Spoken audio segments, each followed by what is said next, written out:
আজকে নিয়ে আসলাম ঢেঁড়সের দুর্দান্ত স্বাদের একটা রেসিপি। হ্যালো, আসসালামু আলাইকুম। কেমন আছেন সবাই? আশা করছি ভালো আছেন। আমি আল্লাহর রহমতে ভালো আছি। আজকে নিয়ে আসলাম ঢেঁড়সের দুর্দান্ত স্বাদের একটা মজার রেসিপি।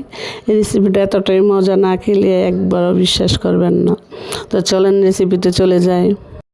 তো সবার আগে আমি এখানে 2টা টমেটো কেটে নিয়েছি আর নিয়েছি ঢেঁড়সগুলোকে আমি কিছুটা আস্ত রেখেছি, কিছুটা দুই পাল্টা করে নিয়েছি। ছোটোগুলো আস্ত আর বড়গুলোকে একটু ঢুম করে নিয়েছি দুই পাশ দিয়ে। আর আমি ছোট চিংড়ি দিয়ে রান্না করব, তো তার জন্য চিংড়ি মাছগুলোকে ধুয়ে পরিষ্কার করে নিয়েছি। তো এখন সরাসরি রান্নায় চলে যাচ্ছি। তো আমি একটা ফ্রাই প্যান বসিয়ে দিয়েছি এবং ফ্রাই প্যানটা কিছুটা গরম হয়ে গেছে। আমি এখানে আমার পরিমাণ মতো সরিষার তেল দিয়ে দিচ্ছি। তবে আপনি এটা যে কোনো সয়াবিন তেল বা অলিভ অয়েল দিয়েও রান্না করতে পারবেন, কোনো সমস্যা নেই।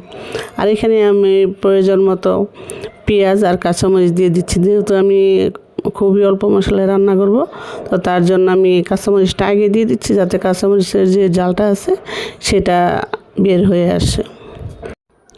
এখন আমি পেঁয়াজটাকে হালকা করে ভেজে নিচ্ছি আর সাথে স্বাদ অনুযায়ী লবণ দিয়ে দিচ্ছি। লবণটা যে যতটুকু খেতে পছন্দ করেন ঠিক সেই অনুযায়ী দিবেন। আমি তরকারিতে একসাথে লবণ দিয়ে দিই, আলাদা কোনো লবণ খাই না, তো সেজন্য একটু কম বেশি করে দিয়ে দিই। এখন পেঁয়াজটা ভাজা হয়ে গেছে। আমি এখানে চিংড়ি মাছগুলোকে ছেড়ে দিচ্ছি তেলের মধ্যেই, দিয়ে একটু নেড়ে চেড়ে নিচ্ছি যাতে চিংড়ি মাছটা একটু হালকা তেলের মধ্যে ভাজা হয়ে যায়।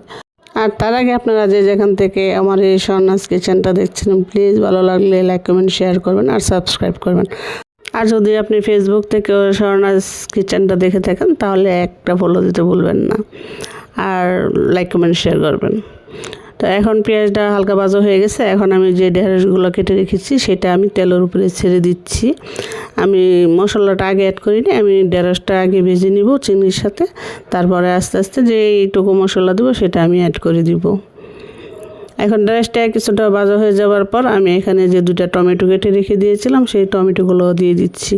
টমেটোগুলোর কালার দেখছেন, মাশাআল্লাহ কত সুন্দর। আর ঢেঁড়সগুলো কিন্তু একদম কচি ছিল। এখন আমি ঢেঁড়স আর টমেটোটাকে একসাথে ভালো করে নেড়ে কষিয়ে নিচ্ছি এবং সাথে আমি সামান্য পরিমাণ একটু হালকা কালারের জন্য একটু হলুদ অ্যাড করে দিচ্ছি। তবে হলুদ ছাড়াও কিন্তু খুব ভালো লাগবে। এখন আমি দিয়ে দিব সামান্য একটু ধনিয়ার গুঁড়ি, যেহেতু আমি ধনিয়া পাতা অ্যাড করব, তার জন্য আমি সামান্য একটু হলুদের সাথে সামান্য একটু ধনিয়ার গুঁড়ি অ্যাড করেছি আর সামান্য একটু মরিচের গুঁড়ি অ্যাড করে দিয়েছি। দেখতে পাচ্ছিলেন একদমই খুবই কম দিয়েছে মরিচটা, নামে মাত্র দিয়েছি মরিচের গুঁড়িটা। এখন আমি ভালো করে নেড়ে চেড়ে নিচ্ছি যাতে ঢেঁড়স এবং টমেটোটা ভালো করে কষানো হয়ে যায়। এখন ঢাকনা দিয়ে আমি 2-3 মিনিটের জন্য ঢেঁড়সটাকে কষিয়ে নিচ্ছি। তো ঢাকনাটা তুলে আবার আমি একটু নেড়ে চেড়ে দিচ্ছি, দেখতে পাচ্ছেন। তবে আপনি যদি এটাতে ঝোল না দিতে চান তাহলে একটু লো ফ্লেমে রেখেও এইভাবে শুধু শুকনা করেও খেতে পারবেন। তবে আমি একটু ঝোল অ্যাড করব, একদম ভিজা ভিজা টাইপের, তো সেজন্য আমি এখানে একটু ঝোল অ্যাড করে দিব কষানো হয়ে গেলে। তবে আমার কাছে কিন্তু ঢেঁড়সের রেসিপি যে কোনোভাবে ভালো লাগে, বলেন ভর্তা বলেন, রান্না বলেন, মাছ দিয়ে বলেন, ভাজি বলেন, যে কোনোভাবে আমার কাছে খুবই ভালো লাগে। এখন আমি সামান্য একটু পানি অ্যাড করে দিচ্ছি, একদম খুবই কম দিয়েছি যাতে ঢেঁড়সটা টমেটোটা সিদ্ধ হয় এবং শেষ পর্যায়ে যাতে একটু ভিজা ভিজা থাকে, একদম শুকনা টাইপেরও না আবার ঝোলও না, ভিজা ভিজা থাকে, এরকম একটু পানি দিয়েছি। এখন ঢাকনা দিয়ে আমি কিছুক্ষণ সময় রান্না করছি।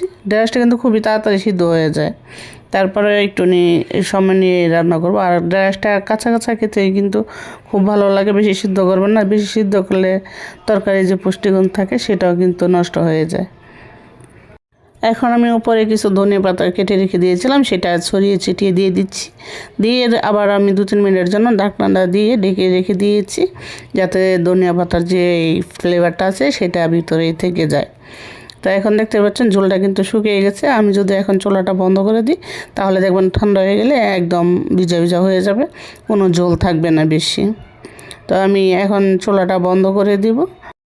যখন ঠান্ডা হয়ে যাবে তখন দেখবেন যে কোনো ঝোল থাকবে না, কিছুই থাকবে না, একদম ভিজা ভিজা ধরনের থাকবে।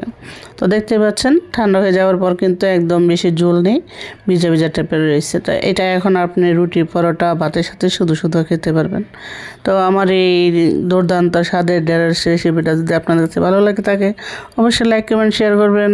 তো আজকে বিদায়, সে পর্যন্ত ভালো থাকবেন, সুস্থ থাকবেন। দেখা হবে নতুন কোনো ভিডিওতে, নতুন কোনো রেসিপিতে।